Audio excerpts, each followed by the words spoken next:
शूर आणि धीर स्वामी काज तू सादर, तुका म्हणे रुद्र अंजनीची या कुमरा, काय भक्तीच्या त्या वाटा मज धावाव्या सुभटा. विठ्ठल विठ्ठल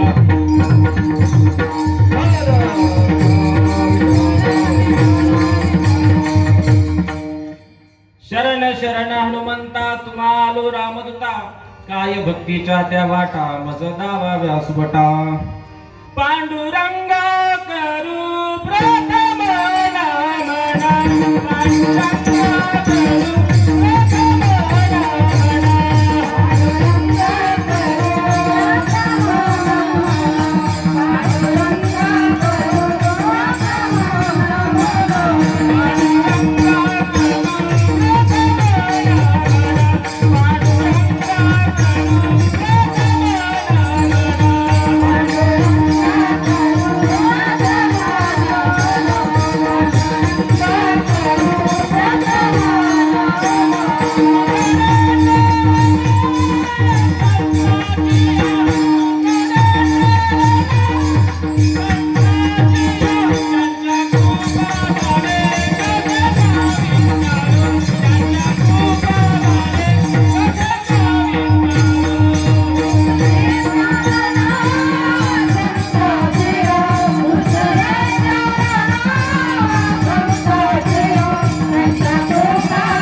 मस्तकाच्या त्यांच्या कृपादाने कथेचा विस्तारू बाबाजी सद्गुरु महायोग पीठे तटे भीमरत्या वरम पुंडरीकाय दातु मणिंद्रे समागत्य तिष्ठन्तम आनंद कंदम परब्रह्मलिंगम भजे पांडुरंगम नीलांबुज श्यामलं कोमलांगम सीता समारोपित वामभागम मानोसायकं चारुचापं नमामि रामं रघुवंशनाथम। ओम नमो ज्ञानेश्वरा करुणाकराया दयाळा तुमचा अनुग्रह लाभलो पावन झालो चराचरी मी तया कळा कुसरी काहीच नेने बोलतो वचने अति भाविका एका जनार्दनी तुमचा दास त्याची आस पुरवावी विठ्ठल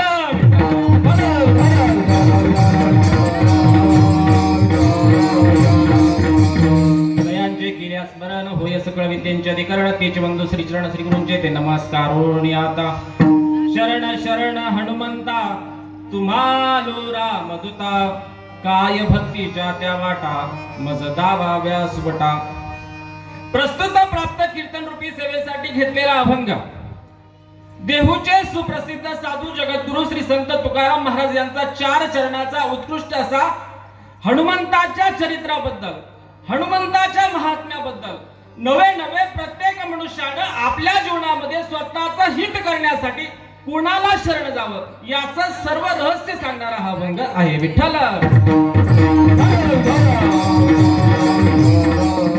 अभंगाच्या निरूपणाला सुरुवात करण्यापूर्वी द्यावयाचा परिहार तो असा की सालाबाद प्रमाणे ह्याही वर्षी आपल्या गावामध्ये अखंड हरिनाम सप्ताह वर्ष 50 वर्षाचा हा सोहळा अतिशय उत्साहानं आपण या ठिकाणी साजरा करत आहोत। पण काय असतं महाराज की आज जरी एवढा मोठा उत्सव दिसत असला एवढा मोठा मंडप दिसत असला पण 50 वर्षापूर्वीचं जे पहिलं वर्ष असेल ना ते आठवून बघा। आज आम्ही सांगतोय की आमच्याकडे श्रीमंती आहे परमार्थाची कारण आमच्या गावामध्ये 5-5 7-7 कीर्तनकार आहे। आज आमच्याकडे पारमार्थिक श्रीमंती आहे कारण आमच्या गावामध्ये वादक आहे गायक आहे संगीतकार आहे नाही का सर्व आहे। पण ही श्रीमंती 50 वर्षापूर्वी आपल्याकडे नव्हती। 50 वर्षापूर्वी 2 महान व्यक्तींनी ते रुजवण्याचं काम इथं केलं म्हणजे कल्याण आणि मुंबईचे पहिल्यापासून उपकार आहे आपल्यावर महाराज विठ्ठल विठ्ठल।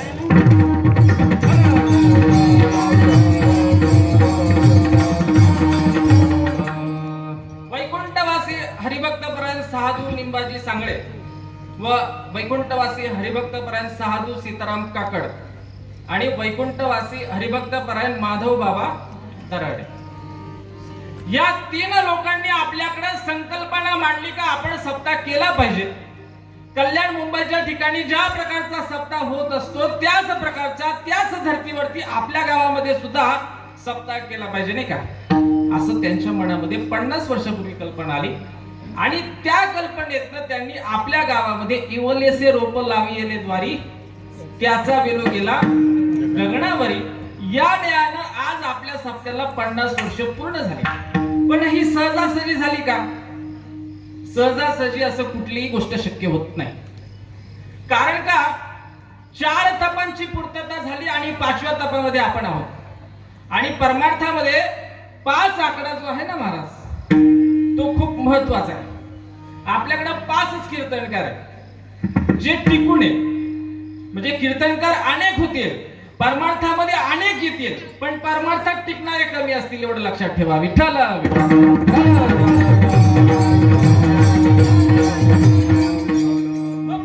50 वर्षापूर्वी त्यांनी एक रोपटं लावलं त्या रोपट्यामध्ये ज्यावेळेस त्यांनी हे रोप लावलं असेल त्यावेळेस या प्रांगणामध्ये अखंड हरिनाम सप्त्याची सुरुवात झाली आणि मग आपल्याकडे वैकुंठवासी हरिभक्तपरायण अशोक महाराज काकड असतील गावातील गुणीजन भजनी मंडळ असतील का जे आता इथे खाली बसलेले त्यातले काही जुने पुराणे भजनी मंडळ जाणकार श्रोते हे सर्व त्या या 50 वर्षाचे साक्षीदार आहेत। आम्ही काय का आम्ही त्या झाडाला लागलेली फक्त छोटी छोटी अशी फुलं आहे फळं पण म्हणता येणार नाही कारण आमच्याकडे अहंकार आहे। ज्यावेळेस आम्ही परमार्थामध्ये या सर्वांमधून मुक्तता होईल आणि मग आमच्या गावाचं नाव त्या नावामुळे आम्ही ओळखले जाऊ त्यावेळेस आम्हाला ते फळ म्हणता येईल विठ्ठल विठ्ठल।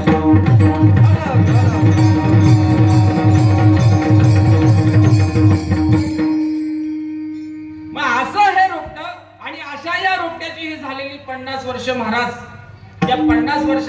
आपण पहिल्या 4 तपामध्ये फक्त भजनी मंडळ तयार केलं असेल, सप्ताह उभा राहिला असेल, आमचे केकाण महाराज असतील किंवा सर्व जे गुणीजन लोक होते यांनी आम्हाला बसून बसून हरिपाठ शिकवला असेल, कुणी भैरवी म्हटली असेल, कुणी शिवरांजनी म्हटली असेल, असे अनेक लोकांनी आम्हाला इथपर्यंत आणलेलं महाराज. पण आता या ठिकाणी महत्वाची गोष्ट जी सांगायची का याच्यामध्ये आमचे हरिभक्त परायण मधुकर महाराज काकड यांचं खूप मोठं योगदान आहे. प्रस्तावना सांगायचं एवढंच कारण आहे कारण आतापर्यंत तुम्ही खूप मोठमोठाले कीर्तनकार ऐकले, पण आपल्या गावाविषयी कोणाकडनं काय ऐकलं का? नाही. त्याची उजळी झाली पाहिजे ना. आता ज्ञानेश्वरी पूर्ण म्हणून झाल्यानंतर यांनी मध्ये पसायदान म्हटलं का नाही शेवटी, आणि नंतर परत पहिल्या अध्यायाच्या 5 ओव्या म्हटल्या का नाही? म्हटलं तुम्ही ऐकत होतो मी. का म्हटलं? कारण आपल्याला त्या ज्ञानेश्वरीची जाणीव असली पाहिजे, आणि जाताना त्यांनी एक उत्तम असा मेसेज दिला की ही ज्ञानेश्वरी घरी दररोज वाचायची बरं का, असं पण त्यांनी त्यामध्ये सांगितलं. विठ्ठल विठ्ठल. म्हणून या 50 वर्षाच्या सत्याची थोडीशी उजळली म्हणून मी तुम्हाला प्रस्तावना म्हणून मी तुम्हाला सांगतोय की आमचे मधुकर महाराज काकड ज्यावेळेस वैकुंठवासी आमचे गुरुवर्य हरिभक्त परायण राजाराम महाराज आव्हाड सर यांनी आमच्या हरिभक्त परायण उर्मिलाताई शिंदे येथे उभे आहेत ना, त्यांच्या भगिनी हरिभक्त परायण सारिका महाराज शिंदे आपल्या गावातील पहिले कीर्तनकार. कुणी निर्माण केलं हे बीज? राजाराम आव्हाड सर यांनी. म्हणजे आज त्या इथं नाही, पण सर्व पुण्य सारिका महाराजांची. मग सारिका महाराजांनी पहिलं कीर्तन केलं शाळेच्या प्रांगणामध्ये, का जिथं मंडपाची व्यवस्था नाही, ते अखंड हरिनाम सप्त्याचं कीर्तन नाही, ते कुणा वर्ष श्राद्धाचं नाही, कुणा 10व्याचं नाही, ते शाळेतलं कीर्तन. आणि ते शाळेतलं कीर्तन ह्या महाराजांनी ऐकलं, मधुकर महाराजांनी, आणि त्यांनी छंदच घेतला. बरं, हा माणूस पहिल्यापासून छंदी. एकाला जर घडवायचं ठरलं ना, मग 4-4 तास अभंग शिकवला. एक विठाबाई हे मी 8 दिवस त्यांच्याकडे शिकत होतो, आणि ते 8 दिवस मला शिकवत होते का गोरख असं नाही. इथं स्वर जास्त होतो, इथे कमी पाहिजे, इथे कमी झालाय, आता तो थोडासा उंच पाहिजे, स्वरामध्ये तो अजून पण कच्चाच आहे. हे सांगणारे कोण? मधुकर महाराज. म्हणजे ह्या सर्वांनी ही गोष्ट घडवल्यामुळं आज तगायत 50 वर्षामध्ये आपण या स्टेजला पोहोचलेलो आहोत. विठ्ठल विठ्ठल.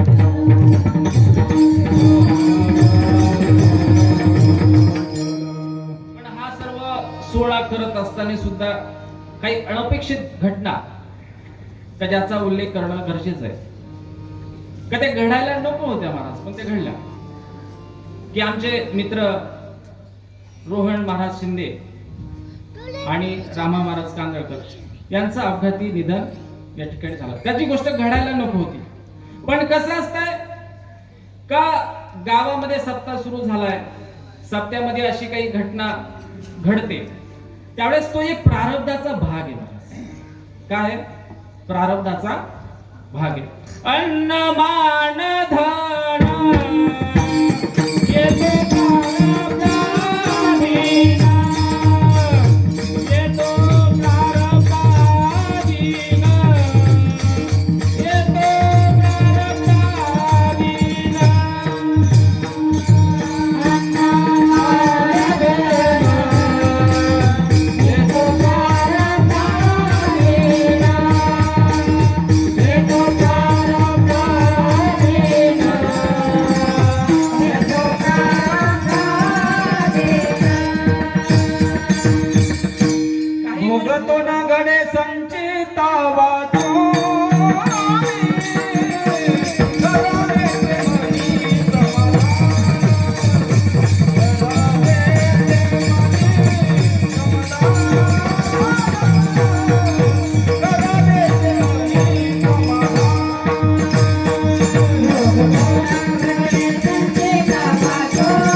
अधीन असतात, त्याच्यावरती आपलं काही कंट्रोल नसतं, आणि म्हणून या गोष्टी घडतात. आता याच्यानंतर पुढे सांगायचं झालं तर आजचं कीर्तन खूप महत्वाचं आहे. महत्वाचं यासाठी महत्वाचं आहे का देव आणि भक्त या दोघींच्या जन्माचा उत्सव आपल्या गावामध्ये होतो. बऱ्याच ठिकाणी प्रभू रामचंद्रांचा जन्मोत्सव साजरा होतो, बऱ्याच ठिकाणी हनुमान जयंतीचा उत्सव साजरा होतो.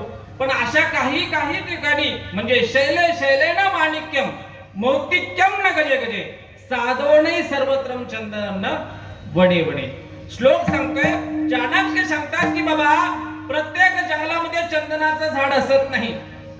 शैले शैलेन माणिक्यम, प्रत्येक हत्तीच्या मस्तकावरती माणिक नसतो महाराज, आणि प्रत्येक वनामध्ये जसं चंदनाचं झाड नसतं, शैले शैलेन माणिक्यम मौक्तिक्यम न गजे गजे साधवणे सर्वत्रम चंदनम न वणे वणे. तसा हा सोहळा प्रत्येक गावामध्ये होत नाही. काही ठिकाणी फक्त हनुमान जयंती होत असते, काही ठिकाणी फक्त प्रभू रामचंद्रांचा जन्मोत्सव साजरा होत असतो. विठ्ठल.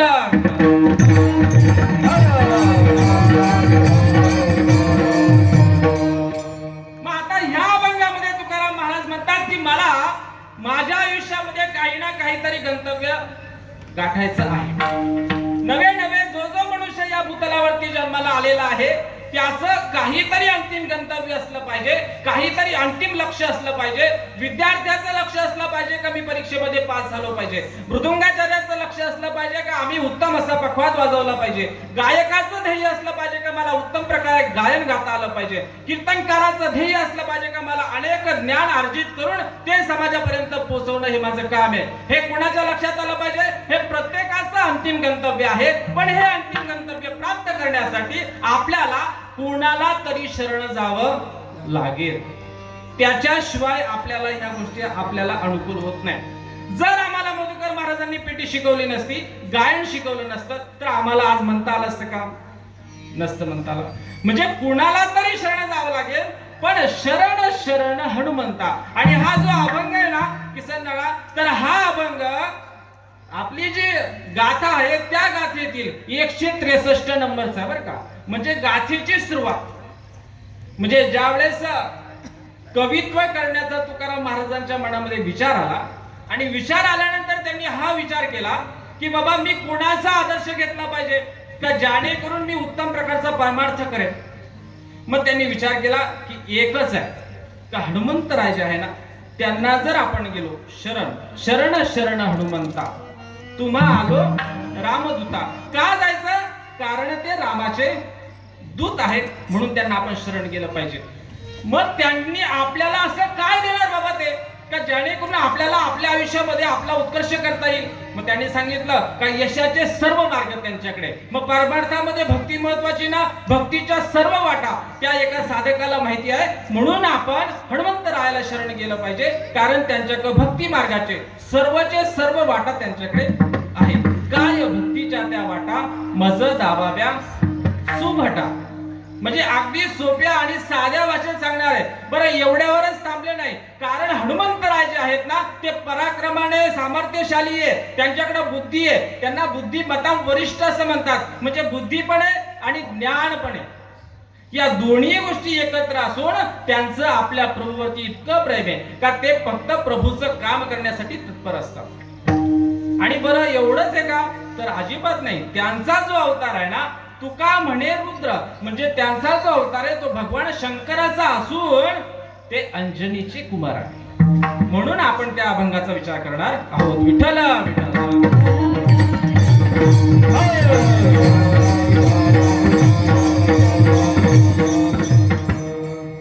पण ह्या अभंगाचा विचार करताना एक गोष्ट तुम्हाला आम्हाला लक्षात घ्यावं लागेल की शरण शरण हा शब्द दोनदा आला महाराज. दोनदा येण्याची काय कारण आहे? इथं दुरुक्तीचा दोष तयार होऊ लागतो का व्याकरणाच्या दृष्टिकोनातून? तर इथं गंमत अशी शरण शरण हनुमंता म्हणजे शरण आणि परत एकदा शरण याचे दोन कारण असे का माणसाने एकाकडनं ज्ञान घ्यावं आणि एकाकडने कर्म घेतलं पाहिजे. म्हणजे एक शब्द ज्ञानाच्या दृष्टिकोनात नाही आणि एक शब्द कर्माच्या दृष्टिकोनात नाही. जड याच्यासाठी थोडस बोलतंय का तुम्ही सर्व टोपीवाले आणि 16 वर्षानंतर माझं पहिलं कीर्तन आहे. सप्त्यामध्ये हे जे कीर्तन आहे हे पहिलं कीर्तन आहे. इथं तरुण मुलं जरा कमी, लहान मुलं पण जरा कमी, सर्व टोपीवाले, म्हणून मी बाकीचा टाइमपास न सांगता थोडस मुद्द्याचं बोलतोय बरं का. विठ्ठल विठ्ठल.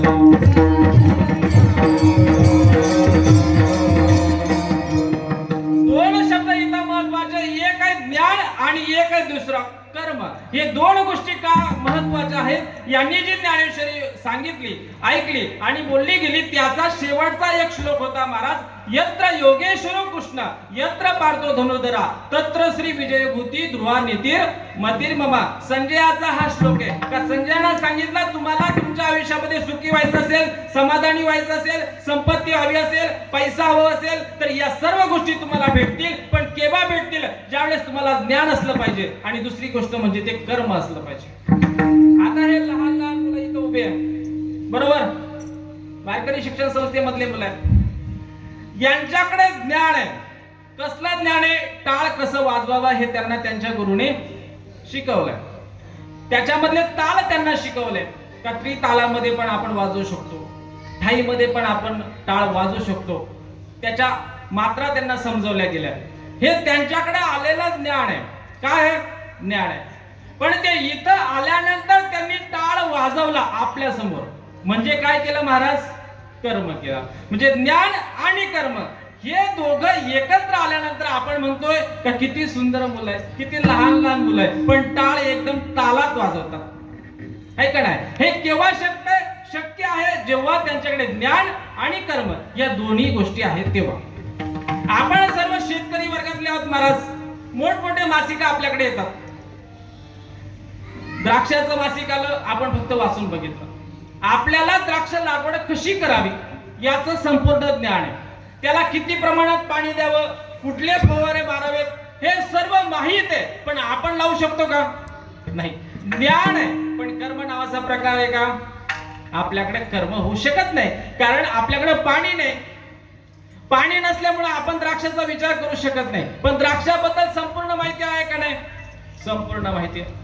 तसा कांदा लागवडीचा जर विचार केला, मासिकामध्ये बघितलं का कांदा कसा लावला पाहिजे, कुठल्या बियाणाचा वापरला पाहिजे, हे सर्व तुम्ही अभ्यास केला आणि अभ्यास केल्यानंतर आपल्या शेतामध्ये अभ्यासानुसार कांद्याची लागवड केली आणि उत्पन्न चांगल्या प्रमाणामध्ये भेटलं. म्हणजे यामध्ये ज्ञान पण आहे आणि ते करण्याची आपल्याकडे कुवत पण आहे, म्हणजे कर्म पण आहे. या दोन्ही गोष्टी एकत्र आल्या तर आपण आपल्या आयुष्यामध्ये यशस्वी होऊ शकतो. विठ्ठल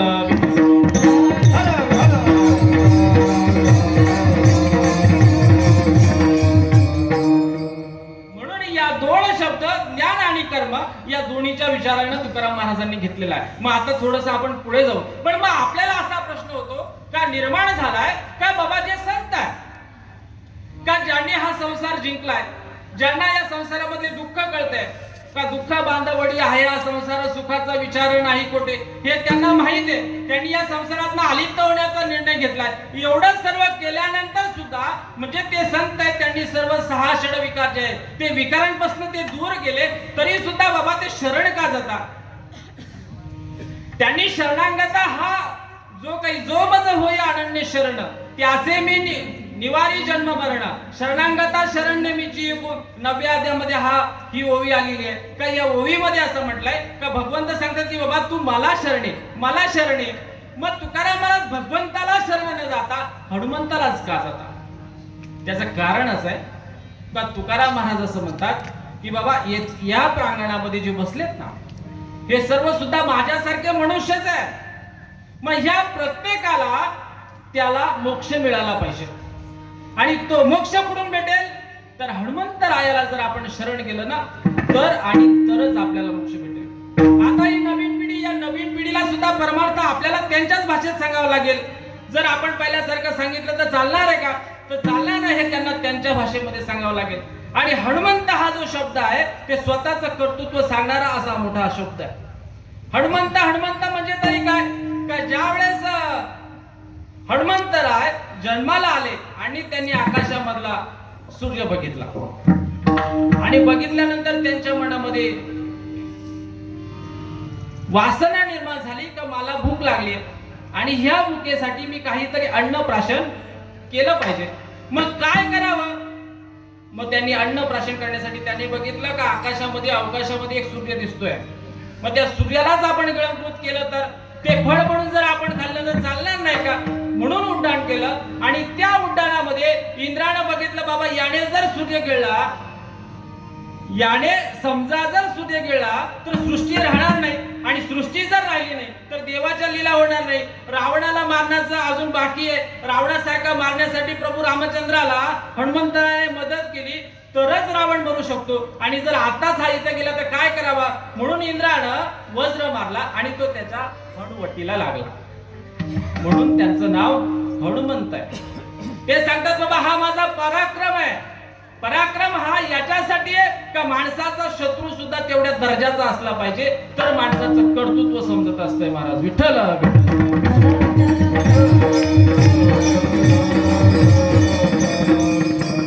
म्हणजे कर्तृत्व समजण्यासाठी अगोदर शत्रू महत्वाचा आहे. आपण राम जन्म जरी साजरा करत असलो तरी सुद्धा रावण श्रेष्ठ आहे म्हणून रामाला किंमत आहे.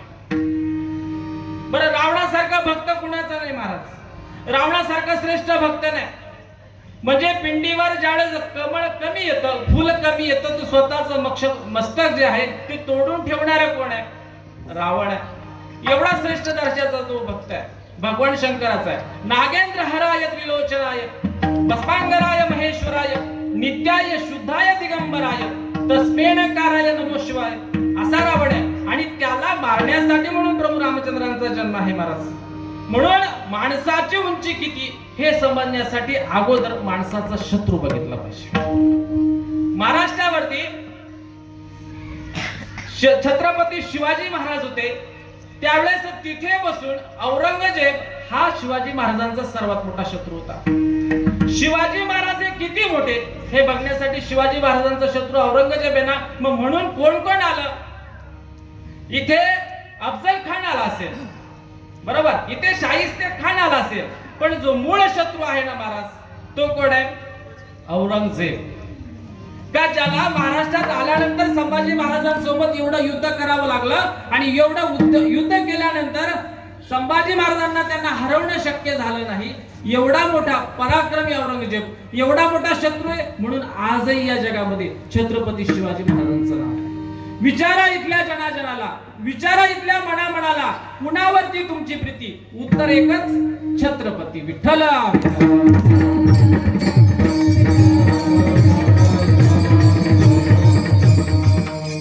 आता हा जो सर्व परमार्थ आहे ना हा यांच्या भाषेमध्ये यांना सांगायला पाहिजे. काय झालं, एकदा एक लाकूड तोड्या होता महाराज आणि तो लाकूड तोड्या जंगलामध्ये चालला लाकडं तोडण्यासाठी. कशासाठी? लाकडं तोडण्यासाठी. त्याचा नित्यक्रम होता की जंगलामध्ये जायचं, लाकडं तोडायची, लाकडं गावामध्ये विकायची आणि त्याच्यावर त्याचा उदरनिर्वाह करायचा. मग एक दिवस त्याची बायको त्याला म्हणे का तू लाकडं तोडण्यासाठी चाललाय तर मला पण तुझ्यासोबत येऊ दे. याने सांगितलं कसं आहे, आता मी कलियुगातला लाकूड तोडेन, बरोबर का नाही?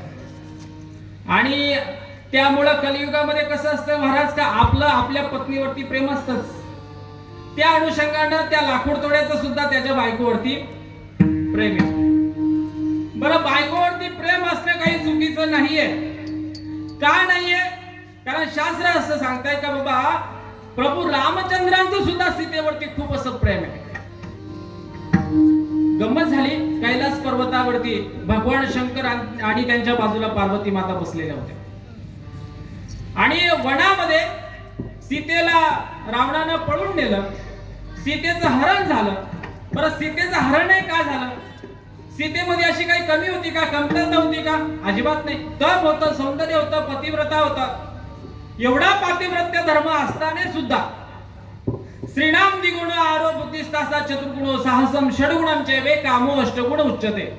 म्हणजे तिच्याकडे या सर्व गोष्टी होत्या का? तिच्याकडे बुद्धी होती, तिच्याकडे साहस होतं, पराक्रम होता.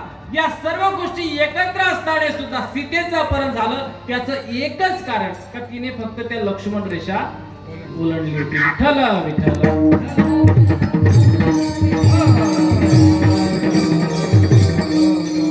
आजही ज्या ज्या घरामध्ये स्त्री आपल्या पतीची मर्यादा सांभाळते, आजही त्या घरामध्ये स्त्री आपल्या सासऱ्याची, सासू सासऱ्यांची मर्यादा सांभाळते, ती स्त्री अतिशय आनंदात आहे. पण ज्या स्त्रीने ह्या मर्यादा सर्व ओलांडून दिल्या मग ती नेमकी दुःखच व्यक्त करत असते. म्हणून स्त्रीनं तिच्या मर्यादा पाळल्या. तर आपला एवढा श्रेष्ठ असा हिंदू धर्म आहे महाराज, का या हिंदू धर्मामध्ये एक महाभारत एका द्रौपदीसाठी होतं, एका परशुरामाचा अवतार रेणुकेसाठी होतो आणि एक रामायण फक्त सीतेसाठी होत असते महाराज. नारी की निंदा मत कर यारो, नारी वतन की खान है, जिस नारी से पैदा हुए शुक भीष्म हनुमान. आणि असं त्या भगवान शंकर आणि बाजूला पार्वती इथे होतो आपण. पार्वतीने बघितलं प्रभू रामचंद्र चालले आणि ते झाडांना विचारताय माझी सीता बघितली का, माझी सीता बघितली का. त्यावेळेस ती म्हणते महाराज तुम्ही तर ह्या प्रभू रामचंद्रांचा नामाचा जप करता नाही का, भजन करी महादेव. रघुपती राघव राजा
पावनम अपार प्रमोदार चतुर्वर्गस्य साधनम. रामकृष्ण विठ्ठल विठ्ठल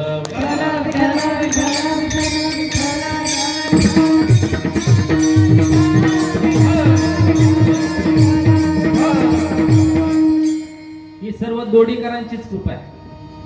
राजाराम महाराज आव्हाड सरांनी मला शिकवलं म्हणूनच इथं बोलू शकतोय. विठ्ठल विठ्ठल.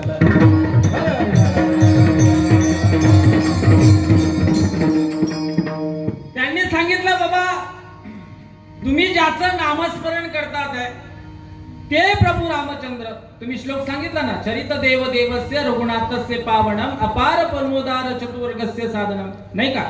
त्या भगवंताचं एवढं मोठं चरित्र, त्यातली 2 नावं तुम्ही घेतली, त्याने तुम्हाला आराम भेटला. ते रा आणि म चा उच्चार तुम्ही करत आहात. तरी सुद्धा मला असा प्रश्न विचारायचा आहे महाराज, का हे प्रभू रामचंद्र झाडांना विचारताय माझी सीता भेटली का, किंवा माझ्या सीतेला तुम्ही बघितलंय का. दगडांना विचारतात माझी सीता बघितली का. मग जर असा जर माणूस असेल का तो आपल्या स्त्रीच्या प्रेमामध्ये इतका अडकला आहे, तर त्याच्याकडनं परमार्थाची काय अपेक्षा करणार महाराज. आणि तुम्ही त्याचं एवढं भजन करतात, त्याचं एवढं नामचिंतन करतात. मग भगवान शंकर म्हणाले का कसं आहे, हा सर्व आमच्या दोघांचा इंटरनल प्रॉब्लेम आहे. कारण आम्हाला या जगाची निर्मिती आम्ही केली, तर या जगामध्ये येऊन आम्हाला आमच्या भक्तांचं, संतांचं, सज्जनांचं, मनुष्याचं, वानरांचं, सर्वांचं काय करायचंय, संरक्षण करायचंय, त्यांना परमार्थाचा मार्ग दाखवायचा आहे. त्याच्यासाठी या सर्व लीला कराव्या लागतात. बरं, जो मीच भगवंताचा सेवक आहे असं नाही, माझा जो हनुमंताचा अवतार आहे ना, तो सुद्धा त्याचाच भक्त आहे. त्याच्यामुळे तू त्याची काळजी कर.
नको आहे.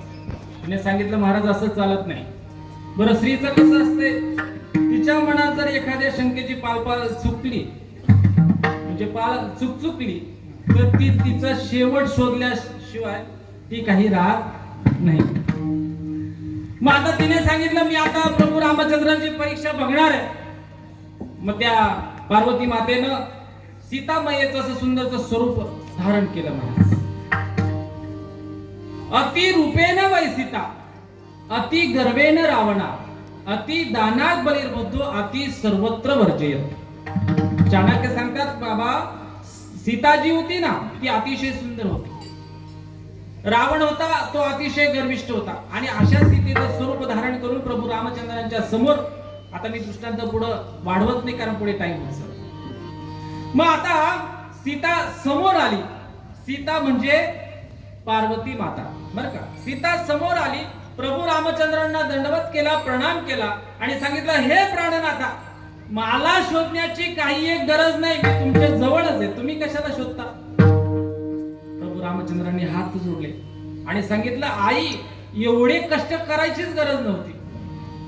तू फक्त शब्द टाकला असता तर मी कैलास पर्वतावरती आलो असतो, तुझं दर्शन घेतलं असतं. म्हणून आपण श्रीराम वरदायिनी असं म्हणतो तुळजाभवानी मातेला.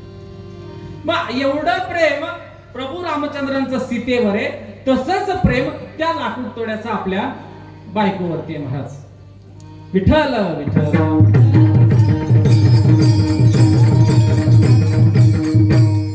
आणि मग त्या लाकूड तोड्याला ती म्हणाली मला पण यायचंय. मग त्याने सांगितलं ठीक आहे मी तुलाही घेऊन जातो. आता ही कलियुगातली गोष्ट आहे, आत्ताची गोष्ट आहे. तुम्ही सर्व जुनी गोष्ट ऐकली महाराज, ही नवीन गोष्ट आहे, अपडेटेड व्हर्जन अपडेट आहे नाही का. म्हणजे जसं पहिलं कसं माईक एक असला तरी कीर्तन व्हायचे, माईक नसला तरी कीर्तन व्हायची. आता साऊंड सिस्टीम प्रॉपर पाहिजे, पखवाद काळी 2 लाच लागला पाहिजे, विनेकऱ्याला फेटा असलाच पाहिजे. या साऱ्या गोष्टी एकत्रित आल्या का नाही. याने रंग सोडतो, याने रंग देवता येते, ह्या सर्व मान्य. पण एक काळ असा होता का जसं असेल तसं फुटकाचं विना त्याला 3 तारा तरी तुकाराम महाराज भजन करायचे. टाळ नाही भेटले दगड एकत्र घ्यायचे 2, ते दगड एकमेकांना वाजवायचे तरी भजन व्हायचंच ना महाराज. भगवंताच्या भजनाला काहीच अडचण नाही, तुम्ही कुठेही करा. भगवान शंकरचं ते भजन स्मशानामध्ये करता महाराज, त्याच्यामुळे भजनाला कुठे अडचण नाही. बरं तुम्हाला असं वाटत असेल का आम्ही भजन करत नाही, तुम्ही सुद्धा भजन करता. तुम्हाला माहित नसेल का फुटकाच विना त्याला 3 तारा असं म्हणतात ना. हे शरीर म्हणजे विना आहे, काय विना आहे आणि त्याची तार भगवंताच्या हातामध्ये आहे. भगवंताने त्या तारीला धक्का लावला का मग हा विना बंद होतो. विठ्ठल विठ्ठल.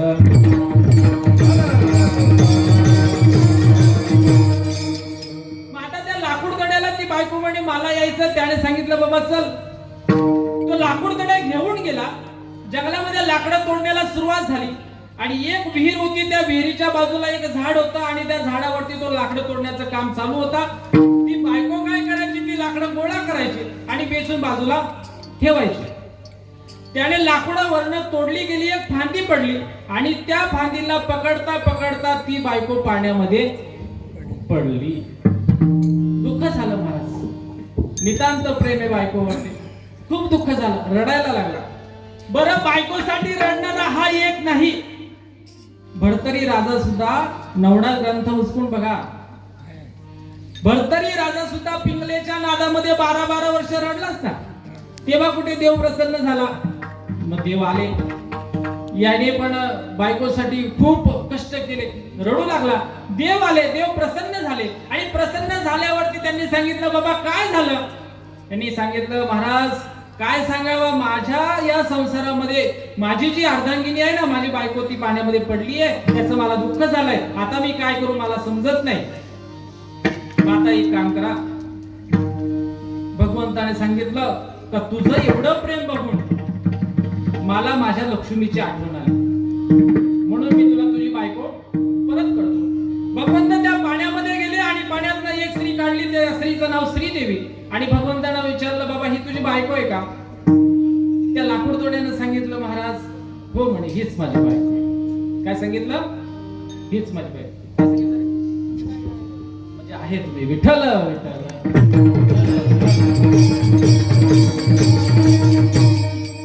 आणि असं सांगितल्यानंतर देव म्हणाले, बाबा तुझे जे पूर्वज होते ते पूर्वज अतिशय प्रामाणिक होते.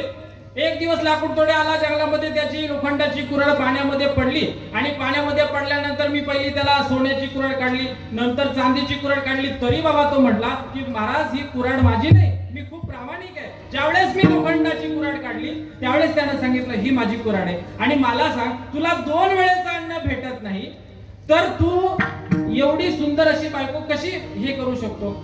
असं बोलल्यावर त्या लाकूड तोड्यानं भगवंताला उत्तर दिलं, ते खूप महत्वाचं. त्याने सांगितलं, बाबा मी माझ्या वडिलांपेक्षा सुद्धा खूप प्रामाणिक आहे. त्याची कारण मीमांसा अशी आहे का या धक्काधक्कीच्या काळामध्ये तुम्ही म्हणाली श्रीदेवी आहे, नंतर ऐश्वर्या राय काढणार आणि 3ऱ्या नंबरला माझी बायको काढणार आणि तुम्ही सांगणार महाराज ही तुमची बायको आहे का, आणि मग मी म्हणणार हो हो हीच माझी बायको आहे. आणि त्यानंतर तुम्ही मला सांगणार का मी तुझ्यावर खूप प्रसन्न झालोय आणि त्या तुझ्या या प्रामाणिकपणाचं लक्षण बघता या 3ही बायका तू परत घेऊन जा. आता एवढ्या महागाईच्या काळामध्ये ज्या बायकोशी लग्न केले तिला सांभाळता येत नाही आणि या तिघींचं कसं करायचं. विठ्ठल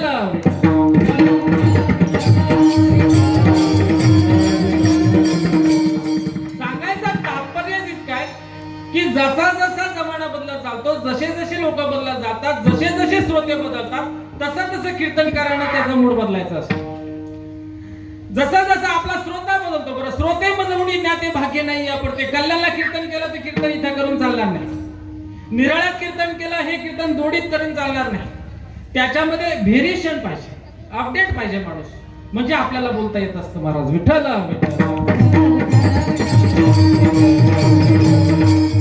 इतका प्रेम त्या प्रभू रामचंद्रांचं आपल्या सीता मातेवरती आहे आणि म्हणून तुकाराम महाराज म्हणतात की बाबा मी त्याच देवाला शरण केलं पाहिजे, त्याच्याकडे या सर्व गोष्टींमध्ये पार होण्याची ताकद आहे. बरं एवढंच असून चालणार नाही, तो कोणाचा तरी सेवक असला पाहिजे, कोणाचा तरी दूत असला पाहिजे. हे अभंगाचं प्रथम चरण आहे. शरण शरण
तुम्हा आलो राम होता.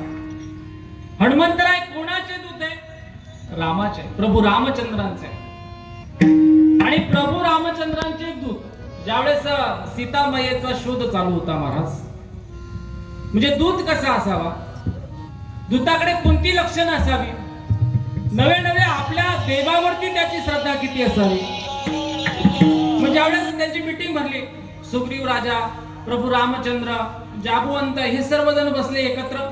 आणि एकत्र बसल्यानंतर त्यांनी सांगितलं आपल्याला सीतेचा शोध करायचा आहे. काय करायचा आहे? सीतेचा शोध करायचा आहे. मग सीतेचा शोध करण्यासाठी वेगवेगळ्या प्रकारचे गट तयार करण्यात आले. आणि मग एका गटामध्ये मारुतीराय होते महाराज. आणि मारुतीराय त्या प्रभू रामचंद्रांकडे गेले. कुणालाच प्रश्न पडला नाही, पण त्या मारुतीरायाला खूप मोठा प्रश्न पडला. त्यांनी सांगितलं महाराज, तुम्ही सांगताय सीतेचा शोध घ्या, आम्ही पण सीतेचा शोध घ्यायला जाऊ, पण सीतेला शोधायचं कसं? ज्यावेळेस अयोध्येमधनं प्रभू रामचंद्र आणि लक्ष्मण आणि सीतामाता यांना 14 वर्षाचा वनवास झाला. आणि वनवासानंतर ते ज्यावेळेस निघाले वनवासासाठी, त्यानंतर प्रभू रामचंद्र काय करायचे, चालल्यानंतर मागे जे काटे दगड वगैरे असायचे ते बाजूला टाकायचे. मग लक्ष्मणांना विचारलं, प्रभू तुम्ही असं का करतात बाबा, की आपण चाललो तर आपल्यानंतर कोणी येणार आहे का? पण यांनी सांगितलं, महाराज ह्या रस्त्यानं प्रभू रामचंद्र अयोध्या नगरीचे राजकुमार गेलेले आहेत, याचा आदर्श लोकांना दिसला पाहिजे. आपण जर ही काठी तशीच ठेवली तर लोक काय म्हणतील का अयोध्येच्या राजामध्ये आणि इतर राजकुमारांमध्ये अंतर काय राहिलं महाराज? सामान्य नागरिकांमध्ये कीर्तनकारांमध्ये काय अंतर राहिलं जर त्यांनी त्यांचे परमार्थाचे नियम पाळले नाही तर?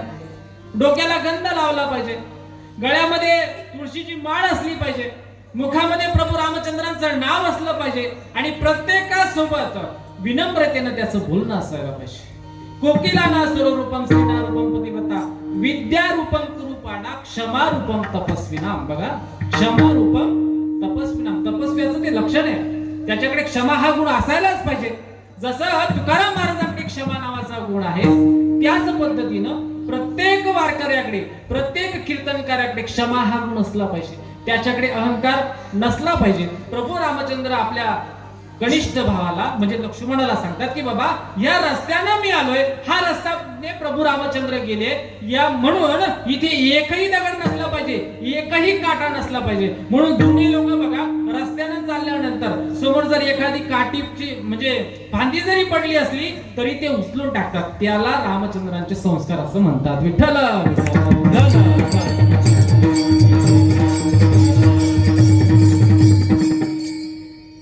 प्रभू रामचंद्रांनी हे त्यांना सांगितलं. आणि सांगितल्यानंतर आता आपण कुठे होतो, त्यांची मीटिंग भरली, सीतेचा शोध चालू झाला. आणि हनुमंतराय प्रभू रामचंद्रांकडे गेले. आणि गेल्यानंतर ते म्हणतात, महाराज सीतेचा शोध घेणं हे योग्य आहे, सीतेच्या शोधासाठी आम्ही जाऊ, पण सीता कुठे आहे, किंबहुना हीच सीता आहे हे कसं ओळखायचं? त्यांनी सांगितलं का सीता ही पतिव्रता स्त्री आहे, तिचं आपल्या पुरुषावर म्हणजे प्रभू रामचंद्रावर नितांत प्रेम आहे. ज्या ठिकाणी ती असेल त्या ठिकाणी फक्त प्रभू रामचंद्रांच्या नावाचा जप असेल, एवढं लक्षात ठेव. यांनी सांगितलं ठीक आहे. समजा अनेक स्त्रिया बसलेल्या आणि तिथे पण प्रभू रामचंद्रांचं भजन चालू आहे, कारण चंदनाचा गुण आहे महाराज, की चंदन ज्या ठिकाणी असतं त्याच्या भोवताली जेवढे वृक्ष असतात त्या सर्वांना चंदनाचा सुगंध प्राप्त होत असतो. तसंच भक्त आणि संत ज्या ठिकाणी असतात त्या ठिकाणच्या आजूबाजूच्या लोकांमध्ये सुद्धा विचारांचं आणि चारित्र्याचं परिवर्तन होत असतं महाराज. विठ्ठल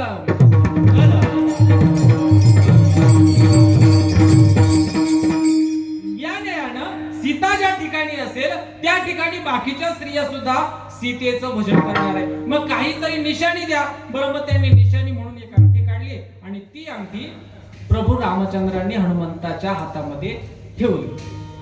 ठेवल्यानंतर हनुमंतराय म्हणाले, हे ठीक आहे, ही अंगठी तुम्ही दिली, पण आज बाजारामध्ये अशा अंगठ्या भरपूर भेटतात ना, ही तुम्हीच दिली. हे मी तिला सांगेल, कदाचित मी तिला माझ्या बुद्धीने पटवून पण सांगेल का ही अंगठी जी आहे ती प्रभू रामचंद्रांनी दिलेली आहे. पण मला अशी एखादी तरी गोष्ट सांगा की जी गोष्ट फक्त तुम्हाला आणि तिलाच माहित असेल, बाकी कोणालाही ती माहित नसेल. अशी एखादी तरी गोष्ट मला सांगा, म्हणजे तर आणि तरच मला कळेल का सीता मैया हीच सीता मैया आहे. असं विठ्ठल विठ्ठल विठ्ठल विठ्ठल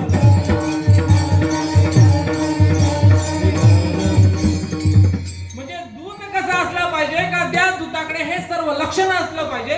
सीता शोध घेण्यासाठी आवश्यक असणाऱ्या सर्व गोष्टी या फक्त त्या सीता मातेच्या गुपित गोष्टी प्रभू रामचंद्रांनी त्या मारुती रायाला सांगितल्या आणि सांगितल्यानंतर ते रामदूत म्हणजे हनुमंतराय लंकेमध्ये गेले. सीतेचा शोध सुरू झाला. शोध सुरू झाल्यानंतर त्यांनी बघितल्यानंतर सीता शोधून झाली. सीतेला भेटले. सीताला भेटल्यानंतर त्यांनी ती अंगठी दाखवली. प्रभू रामचंद्रांनी जी गोष्ट त्यांना सांगितली ती गोष्टही त्यांनी सांगितली आणि सांगितल्यानंतर त्यांनी सांगितलं की आता तुम्ही घाबरायचं कारण नाही, कारण प्रभू रामचंद्र तुमच्या संरक्षणासाठी इथे येणार आहेत.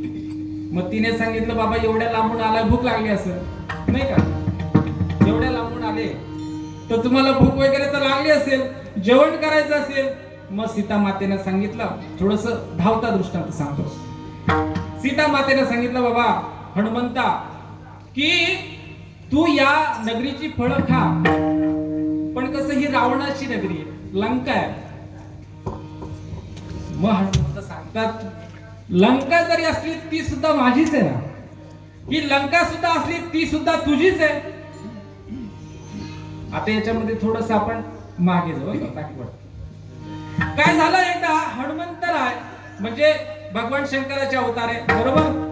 भगवान शंकराच्या बाजूला पार्वती एकदा बसली होती. पार्वतीने सांगितलं तुम्ही फक्त म्हणता नागेंद्र हराय त्रिलोचनाय भस्मांगराय महेश्वराय नित्याय शुताय दिगंबराय तस्मै नकाराय नमः शिवाय. तुम्ही भस्म लावता, जटा वगैरे वाढवल्या, इथे कैलास पर्वतावरती स्मशानामध्ये राहता, पण आपल्याला घर कुठे, घर पाहिजे ना, घराशिवाय संसार चालला पाहिजे ना महाराज, संसारासाठी घर पाहिजे. मग आता मला घर पाहिजे. बायकोने हट्ट केला, नवऱ्याला पुरवायचा आहे, काय करणार, बंगला बांधायचं ठरलं. मग बंगला कुठं बांधावा, विश्वकर्माला भगवंताने बोलवलं.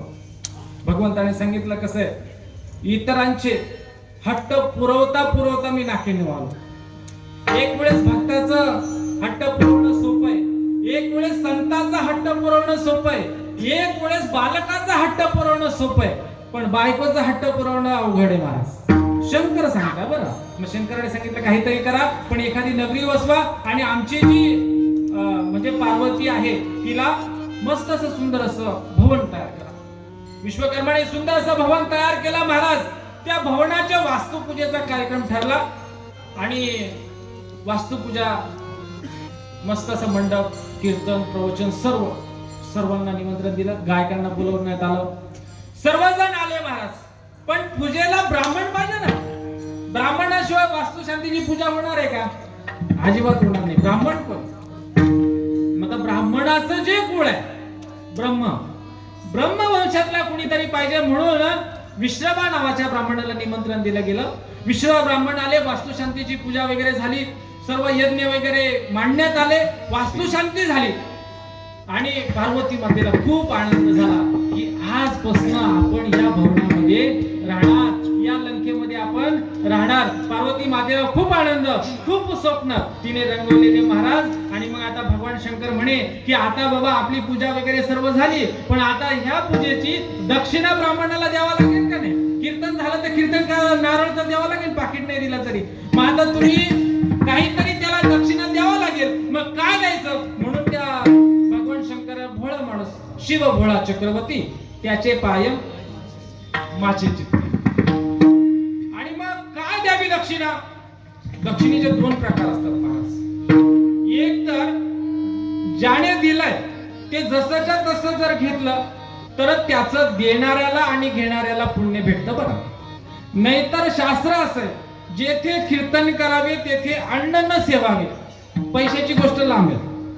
हा, आणि अजून एक चरण आहे का देती घेती नरका जाती, म्हणजे देणारे पण आणि घेणारे पण.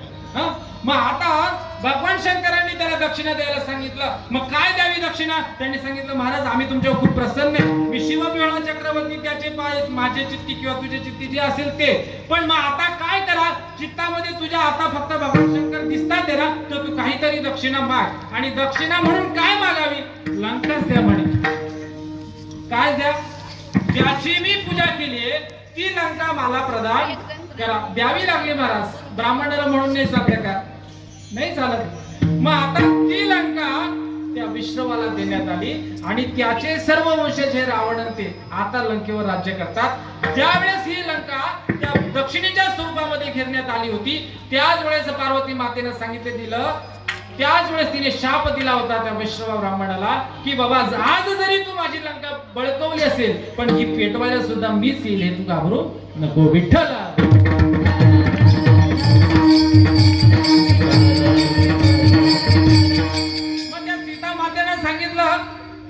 की बाबा तू या लंकेमध्ये आला असेल तर ठीक आहे, पण या लंकेत खाली पडलेली जी फळ आहे ना तीच तू खा. मग ते हनुमंतरायानं इकडे तिकडे बघितलं पण खाली काय फळ दिसे ना. भूक तर खूप लागली, काय करावं. मग त्यांनी ते झाड घ्यायचं, हलवायचं आणि ते फळ खाली पडली तर मग ती खायची. म्हणजे प्रभू रामचंद्रांचाही शब्द मोडू नाही द्यायचा आणि सीतेचाही शब्द मोडू द्यायचा नाही. म्हणजे मालकाचाही शब्द पडला नाही पाहिजे आणि मालकाच्या पत्नीचाही सुद्धा शब्द पडता कामा नाही. एवढे श्रेष्ठ दर्जाचे जे कोणी असेल त्यांना रामदूत असं म्हणतात महाराज विठ्ठल.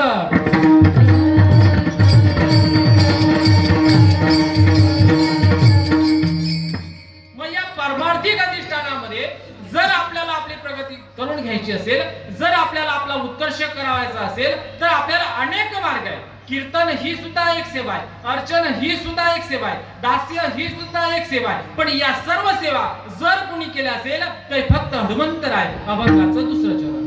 काय भक्तीच्या त्या वाटा, काय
भक्तीच्या त्या मज दावाव्या सुभटा. परमार्थाची जी वाट आहे ना महाराज, ती वाट आपल्याला समजायला पाहिजे. नाही तर आपल्याला मग वाट लावणारे भेटत असतात नाही का. वाट दाखवली जर आपल्या गुरुने, गुरु हा संत कोळीचा राजा, गुरु हा प्राण विसावा माझा, गुरुविना देव नाही तुझा पाहता त्रैलोक्य. म्हणजे राजाराम महाराज आवड सरांनी जर मला ही वाट दाखवली नसती किंवा आपल्या गावाला जर त्यांनी ही परमार्थाची वाटच जर दाखवली नसती तर आपल्याकडे कुठे कीर्तन करता झाले असते सांगा बरं महाराज. मग आता त्यांचे एवढे सर्व उपकार आहे, मग आता ही रस्ता ही वाट दाखवणारा आपल्या आयुष्यामध्ये कुणीतरी असायला पाहिजे. म्हणून आपण कुणाला तरी शरण गेलं पाहिजे. शरण शरण हनुमंता तुम्हा आलो रामदूता, काय भक्तीच्या त्या वाटा मज दावाव्या सोटा. इथं मज हा शब्द आला बरं. गीतेमध्ये एक श्लोक आहे का, जितात्मना प्रशांतस्य परमात्मा समाहिता शीतोष्ण सुख दुःखेषु तथा मानापमानाय. इथं जितात्मना म्हणजे मन कोणाचं असतं महाराज? स्वतःसाठी म्हणून आहे. किंवा भक्ताची लक्षणं सांगताना सुद्धा गीतेमध्ये 12व्या अध्यायामध्ये श्लोक आलेत का, अनपेक्षम सुचिर लक्षम उदासीन गतव्यथा सर्वारंभ परित्यागी योमद भक्ता समेप्रिया. भगवंत 12व्या अध्यायामध्ये सांगतात की बाबा असाच भक्त मला प्रिय आहे का ज्याला कुठल्याही प्रकारची अपेक्षा नसते. अनपेक्षम, जो पवित्र आहे, त्याचं चरित्र आणि चारित्र्य, त्याची वाणी शुद्ध आहे, असा पवित्र व्यक्ती जो असेल, परमार्थिक असेल, तो मला प्रिय आहे. मग ह्या वाटा सांगणारे कोण आहे? तर हनुमंतराय. हनुमंतराय याच्यासाठी आहे, याच्यासाठीच हनुमंतरायांना शरण गेलेला आहे, कारण त्यांच्याकडे सर्व प्रकारच्या भक्ती त्यांनी केलेल्या आहे. भगवंताचं दास्यत्व त्यांनी केलंय, भगवंताचं अर्चन सेवा सुद्धा त्यांनी केलेली आहे, भगवंताचं नामचिंतन सुद्धा त्यांनी केलेलं आहे. एकदा काय झालं महाराज, ते ज्यावेळेस हनुमंतरायांचा जन्म झाला, थोडेसे मोठे झाले आणि मग त्यांना विचारण्यात आलं, त्यांनी अंजना मातेला विचारलं की मला माझ्या जीवनामध्ये कुणीतरी गुरु असला पाहिजे, तर मी कुठला गुरु केला पाहिजे, मी कुणाला शरण गेलं पाहिजे. त्यावेळेस अंजना माता असं सांगते का बाबा की जो व्यक्ती तुला न विचारता तुला हे सांगेल का तुझा जन्म जो आहे तो कासोटी पासूनच झालेला आहे. म्हणजे कसा की मी आई असताना सुद्धा मला तुझी नग्नावस्था दृष्टीस पडलेली नाही. म्हणजे जन्म झाल्यापासून तू ब्रह्मचारी अवस्थेमध्ये आहे. ही गोष्ट तुला ज्या व्यक्तीकडनं माहित होईल तीच व्यक्ती तुझी गुरु असेल. मग त्याने विचार केला, वालीला ही गोष्ट माहित असेल का, सुग्रीवाला माहित असेल का, नवे नवे माझे वडील जे केसरी नंदन किंवा केसरी राजा आहे त्याला सुद्धा ही गोष्ट माहित आहे का, तर या तिघांनाही माहित नाही. बरं, वाली म्हणजे वानर आहे ना महाराज, सुग्रीव आणि वाली. आता या वाली नावाचे जे लोक असतात, म्हणजे कसं माहितीये का महाराज, वालीमध्ये इतकं सामर्थ्य आहे का ज्यावेळेस अंगदाचा जन्म झाला आणि अंगद लहान होता, त्याला पाळण्यामध्ये तो रडायचा. मग रडल्यानंतर बाळाला शांत करण्यासाठी खुळखुळा वाजवला पाहिजे, एखादी बावली आणली पाहिजे. मग आता त्या काळातली सर्वात सुंदर बावली काय, तर लंकेतले रावण का ज्याला 10 तोंड, त्या 10 तोंडाच्या रावणाला त्या वालीनं उचलावं, बगलेत घालावं आणि त्या अंगदाच्या पाळण्याला उलटा लटकावं आणि त्या अंगदाला झोपवावं. विठ्ठल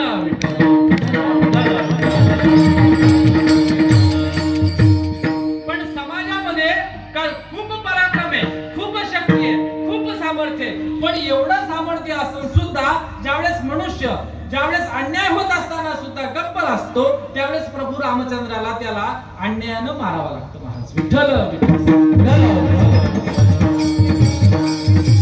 म्हणजे श्रेष्ठ दर्जाचे, श्रेष्ठ विचारांचे, पराक्रमांचे लोक आपल्या गावामध्ये नसतील का? आहेत ना. आपल्या देशामध्ये नसतील का? तर आहेत.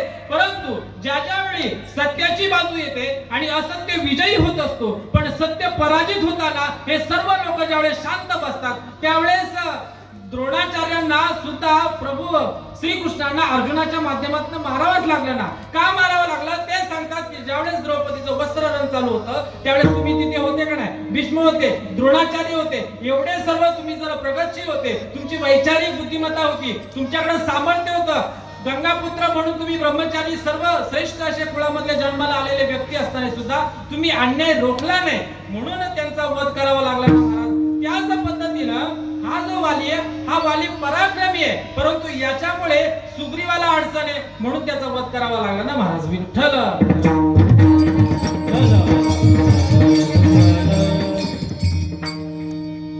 मग हनुमंतराय म्हणे का ठीक आहे, मला ही गोष्ट कळली, वालीलाही हे माहित नाही, केसरीला पण हे माहित नाही, सुग्रीवाला पण हे माहित नाही, मग असा व्यक्ती कोण भेटेल? म्हणून एकदा जंगलामध्ये ते एका झाडावरती बसलेले होते आणि फिरत फिरत फिरत सीतेचा शोध घेत प्रभू रामचंद्र, लक्ष्मण दोघं जण त्या पर्वतावरती आलेले आणि त्या झाडावरती वानर बसलेला आणि खाली प्रभू रामचंद्र निजलेले आणि लक्ष्मणाच्या मांडीवरती त्यांनी आपलं डोकं ठेवलेलं. हनुमंतराय वर्ण बघतात का खाली 2 तेजस्वी पुरुष दिसतात. सुग्रीवानी त्यांना अगोदरच बघितल्यामुळे त्यांनी सांगितलं, वालीने मला कुणाला तरी मारायला पाठवलंय का म्हणून चौकशी कर. मग हे गेले ते झाडावरती बसलेले आणि प्रभू रामचंद्र त्या लक्ष्मणाला सांगतात की बाबा आपल्या झाडावरती आपण ज्या झाडाच्या खाली बसले आहोत ना इथं एक वानर आहे आणि त्या वानराचा जन्म असा चमत्कारिक आहे का त्या वानराला जन्मताच ब्रह्मचर्याची कसोटी आहे आणि त्यामुळं हा वानर जो आहे तो खूप श्रेष्ठ आहे याच्याकडे खूप ताकद आहे श्री गुरु चरण सरोज रज निज म्हणू मुकर सुधार वरण रघुबर विमल जसु दाय फलचार एवढा श्रेष्ठ दर्जाचा हा वानर आहे असं सांगितल्याबरोबर हनुमंताला कळलं की अरे आपले गुरु आपले स्वामी कोण आहे समोर बसलेले महाराज मग आता आपण त्यांना शरण जायचं असं हनुमंतरायाचं ठरलं हनुमंतराय त्यांना शरण गेले मग आता आपण कुठे होतो महाराज लंकेत लंकेमध्ये ते फळ जे होते त्यांना भूक लागली होती ना आणि ते खाली पडलेले फळ त्यांनी खायला सुरुवात केल्यानंतर त्यांना पकडण्यात आलं इंद्रजिताने त्यांना पकडलं रावणासमोर उभं केलं रावणाने सांगितलं आता याला काहीतरी शिक्षा केली पाहिजे शिक्षा काय केली पाहिजे काही नाही प्रत्येक मनुष्याला कुठल्या ना कुठल्या याचा अहंकार असतो प्रत्येक मनुष्याला अहंकार असतो कुणाला गायनाचा अहंकार असतो कुणाला संपत्तीचा जे अहंकार असतो कुणाला शरीराचा अहंकार असतो कुणाला सौंदर्याचा अहंकार असतो रावणाला सुद्धा अहंकार आहे महाराज मग आता काय करावं या मरकट म्हणजे जे वानर असतात ना त्यांना आपल्या शेपटीचा खूप अहंकार असतो मग मी काय करा काही नाही फक्त ही जी शेपटी आहे ना याला आपण प्रज्वलित करू जाळून टाकू म्हणजे याचा खूप मोठा अपमान होईल मग त्याला अनेक चिंध्या त्या रावणानं त्या लंकेमधनं बोलवल्या त्याला त्या शेपटीला बांधल्या गेल्या आणि त्याला काय केलं प्रज्वलित करून टाकलं म्हणजे पेटवून दिली विठ्ठला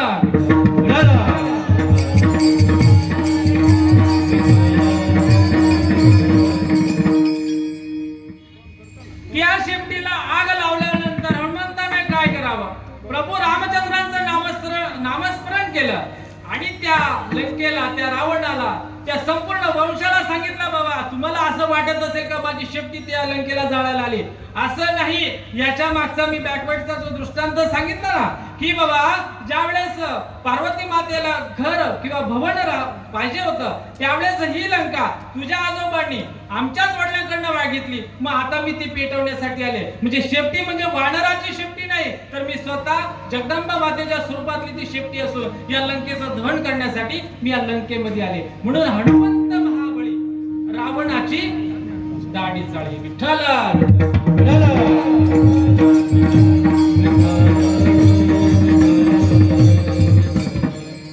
मग हनुमंतराय त्या लंकेमध्ये सर्वांचं त्या लंकेचं दहन केलं दहन करून ते त्या समुद्राच्या तिथे आले म्हणजे रामदूत कसा असला पाहिजे प्रभू रामचंद्रांचं जे नाव घेतात त्यांचं चारित्र्य कसं असलं पाहिजे त्याच्या कामामध्ये प्रभूच्या कामामध्ये काय झालं ज्यावेळेस सीतेचा शोध करण्यासाठी ते निघाले आणि निघाल्यानंतर मैनाक पर्वत त्यांना मध्ये आडवा आला आणि त्यांनी सांगितलं की बाबा तू प्रभू रामचंद्रांचं देवाचं काम करायला चाललंय थोडासा आराम कर जसे आपले वारकरी पंढरपूरला निघतात आणि पंढरपूरला वाटेमध्ये अनेक लोक त्यांना भेटतात ते सांगतात तुम्ही पंढरीच्या वारीला चालले बाबा आमच्या घराला थोडेसे पाय तरी लावा थोडंसं जेवण तरी करा तेवढं पुण्य आम्हाला भेटेल आपण म्हणतो का नाही महाराज म्हणून प्रत्येक गावागावामध्ये कितीतरी अन्नदान होतं वारकऱ्यांसाठी मग त्याच पद्धतीनं मैनाक पर्वत सांगतोय की बाबा तू प्रभू रामचंद्रांच्या कामासाठी चाललाय ना मग माझ्या इथं विश्राम तरी कर त्याने सांगितलं माझं माझ्या प्रभूवरती नितांत प्रेम आहे माझं माझ्या स्वामीवरती खूप प्रेम आहे आणि स्वामीने सांगितलेलं काम जोपर्यंत पूर्ण होत नाही तोपर्यंत मी आराम करू शकत नाही एवढे उच्च दर्जाचं जे काही भक्ती आहे ती भक्ती फक्त हनुमंतरायच करू शकतात अभंगाचं तिसरं शूरानी धीर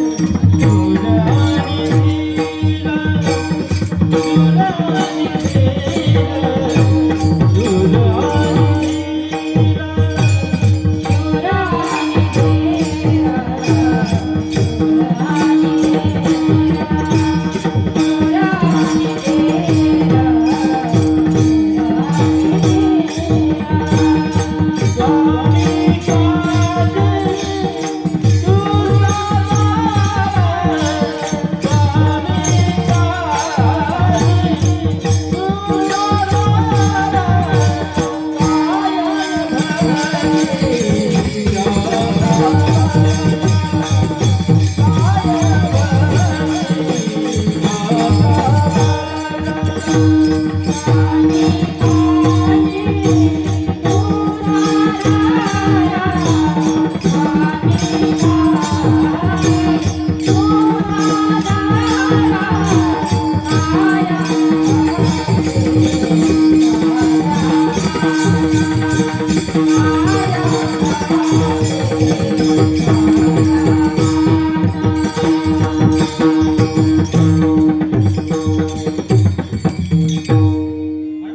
सांगतात की बाबा मी माझ्या स्वामीच्या कामानिमित्त चाललेलो आहे, त्याच्यामुळे मला विश्रामाची गरज नाही, आरामाची गरज नाही, कारण प्रभू रामचंद्रच माझा आराम आहे, प्रभू रामचंद्र हा माझा विश्वास आहे. काय झालंय का सर्व भेद माझ्या मनामधनं मिटून गेलेला आहे, फक्त प्रभू रामचंद्र आणि मी एवढंच मला दिसतंय, याच्या व्यतिरिक्त मला काही दिसत नाही महाराज. कारण मी प्रभू रामचंद्रांचा नितांत असा सेवक आहे, दास आहे. म्हणजे दास म्हणजे कसं असतं माहितीये का, देश काळ वस्तू, देश काळ वस्तू,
आत्मा निर्वाळला विश्वाकार, तेने अंजन गुणे दिव्य दृष्टी झाली महाराज.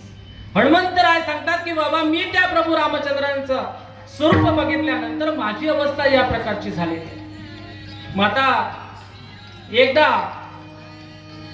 वसिष्ठ मुनी होते आणि वसिष्ठ मुनी अयोध्या नगरीमध्ये आले आणि अयोध्या नगरीमध्ये आल्यानंतर अयोध्या नगरीला राजकुमार नाही, कोणीच नाही. तुम्ही प्रभू रामचंद्रांचं जीवन चरित्र किंवा रामजन्माचं कीर्तन ऐकलं, त्याच्यामध्ये ही कथा ऐकली. मी ती शॉर्टकट मध्ये सांगणार आहे, कारण मला हनुमान जन्माचं चरित्र तुम्हाला सांगायचं आहे. आणि मग त्यावेळेस ते वशिष्ठ मुनी आले. दशरथ राजाला मुलगा नाहीये आणि वशिष्ठ मुनींचं जे बाळ आहे ते रडायला लागलं.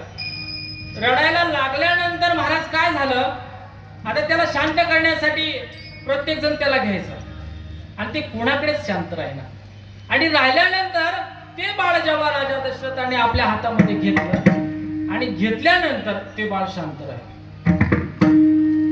मात्र दशरथानं वशिष्ठ मुनींना विचारलं, राजा मला हे समजलं नाही का हे अपत्य माझं नाहीये, हे अपत्य ज्यावेळेस तुमचं आहे तर तुमच्याकडे आल्यानंतर ते शांत राहायला पाहिजे होतं, पण ते माझ्या खुशीमध्ये आल्यानंतर शांत का?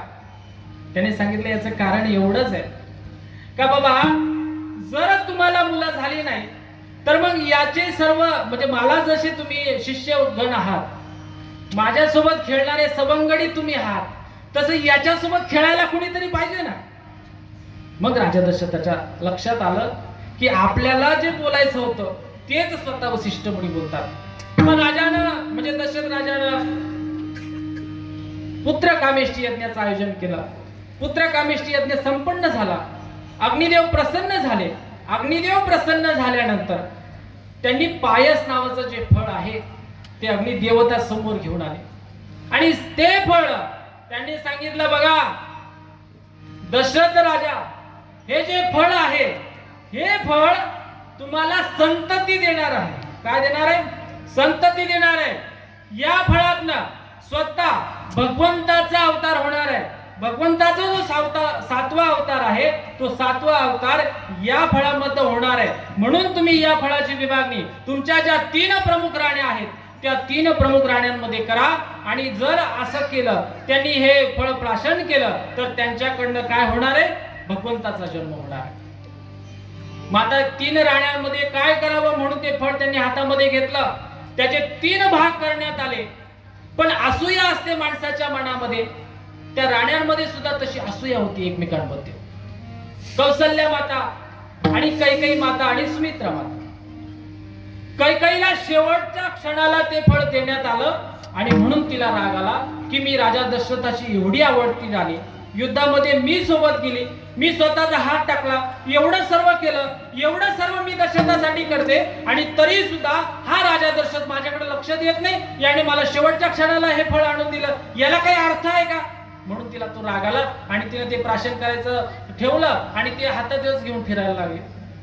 आणि फिरायला ज्यावेळेस ती लागली, तिच्या हातामध्ये ते असं फळ आणि त्या महालाच्या वरती ती आल्यानंतर त्या हवेमधनं एक घार फिरत होती. पिंड घारीने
पण तिचा ताल चुकला. महाराज, माणसाचा जीवनातला ताल चुकला की त्याला काहीतरी शिक्षा द्यावी लागते का नाही? पण प्रत्येक वेळेस चुकीची शिक्षा द्यायची नसते.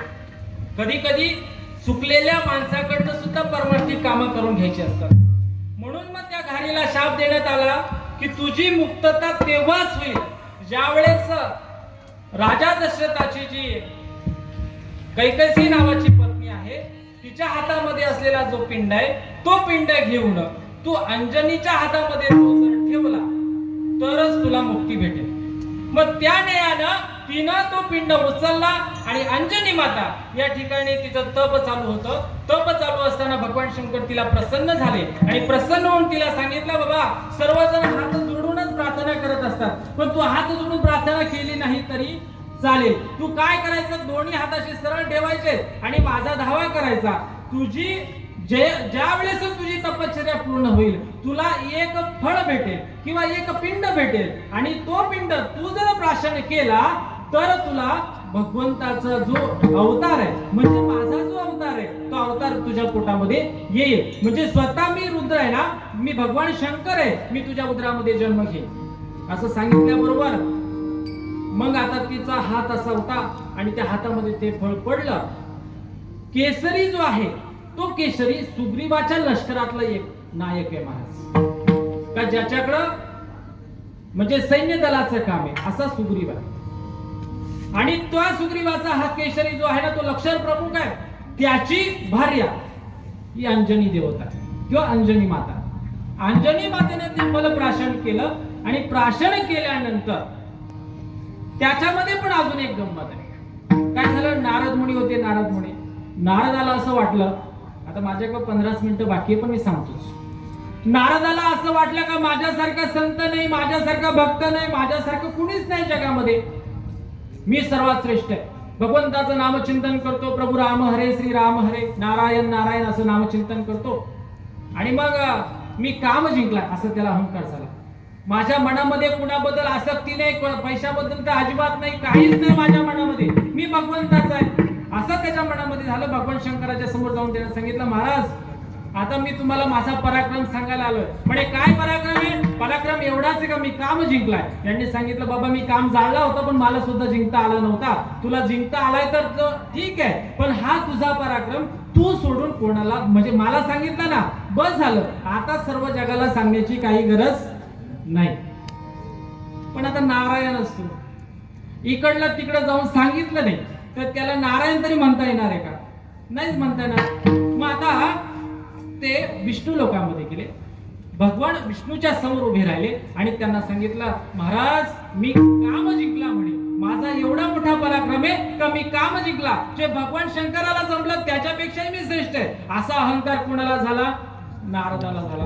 आता नारदाला झाल्यावर भगवान विष्णूने विचार केला, कसं असतंय का एखाद्या मूर्खाला अहंकार झाला तर त्यात काय वाईट नसतं, पण एखाद्या पारमार्थिकाला जर अहंकार झाला असेल तर त्याचं निवारण करणं खूप महत्वाचं असतं महाराज. कारण कसं आहे का एखाद्या लहान बाळाकडनं चूक झाली, समजा तुमच्या घरामध्ये एखादं लहान बाळ आहे, त्याच्याकडनं एखादी बशी फुटली तर तुम्हाला कोणी रागवेल का? त्या बाळाला कोणी रागवेल का? नाही रागवणार. कुणी काय म्हणेल, लहानच आहे, त्याच्याकडनं पडली असेल. पण माझ्या वयाचा एखाद्या ग्रस्ताकडनं जर ती बशी पडली तर तुम्ही म्हणा काय मूर्ख माणूस आहे.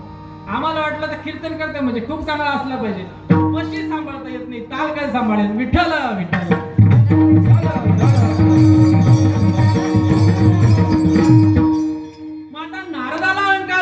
विष्णूने सांगितलं याचा अहंकाराचं गर्वाचं हरण करावं लागेल.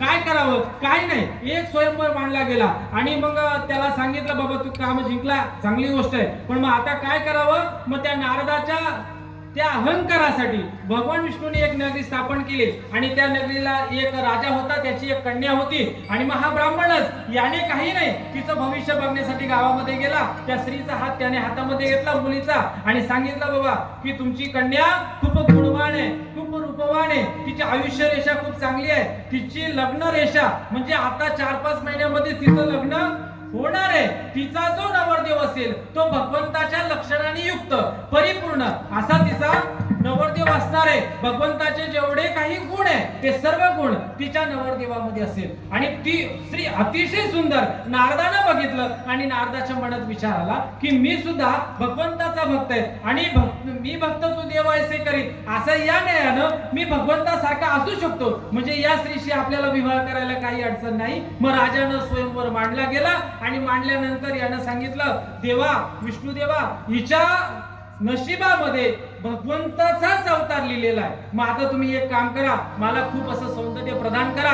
जर तुम्ही मला सौंदर्य प्रदान केलं तर ती माझ्या गळ्यामध्ये हार टाकेल. आता नारदाला लग्न करायची इच्छा झाली ना महाराज. स्वयंवर मांडला गेला. विष्णू देवाने त्याला सांगितलं, तुला खूप सुंदर असं रूप दिलंय, तू काही नाही, बिंदास जा, ती तुझ्याकडेच बघणार.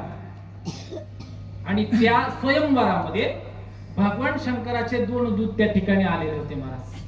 ते त्या स्वयंवराला हजर. भगवान शंकराने सांगितलं, याचा अहंकार गेला का नाही हे बघण्यासाठी तुम्ही दोघांनी त्या स्वयंवराला हजर राहिलं पाहिजे. मग ते गेले, नारदाच्या शेजारीच उभे राहिले. नारदाला बघितलं, नारदा का बघून ते हसू लागले महाराज. आता नारदाला समजेना ही आपल्या हसता का. मग ती कन्या आली, तिच्या कन्याच्या हातामध्ये वरम आला. आता तिचा स्वयंवर, ती भगवंताला शोधू लागली. नारदाला वाटलं भगवंतापेक्षा मी सुंदर दिसतोय, आता ही जी वरम आलाय ती माझ्याच गळ्यात पडणार.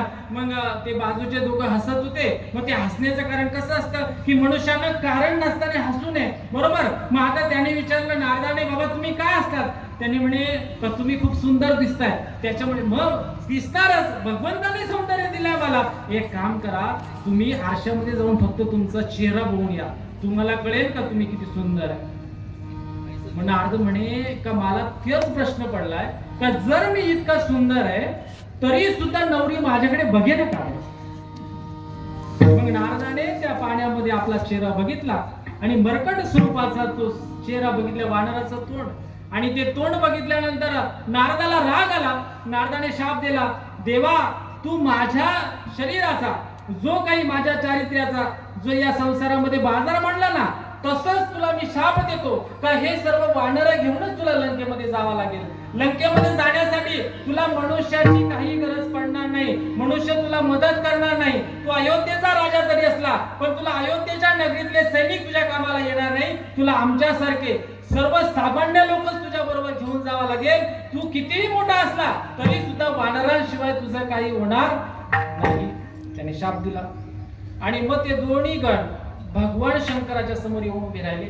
नारदाला पश्चाताप झाला. नारदाला लग्न करायचं होतं, स्वयंवर मोडला, सर्व गोष्ट खरी महाराज. पण त्या स्वयंवरामध्ये एक गोष्ट बघण्यासारखी होती का त्या नारदाकडे त्या स्त्रीनं बघितलं सुद्धा नाही. यांनी सांगितलं मग ती माया आहे. बरं ती जर माया वानराच्या स्वरूपाकडे जर बघणार नसेल तर मी वानराच्या अवतारामध्ये या पृथ्वीवरती जन्म घेईल. अभंगाचं शेवटचं चरण. तुका निरोधा तुका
विठोबा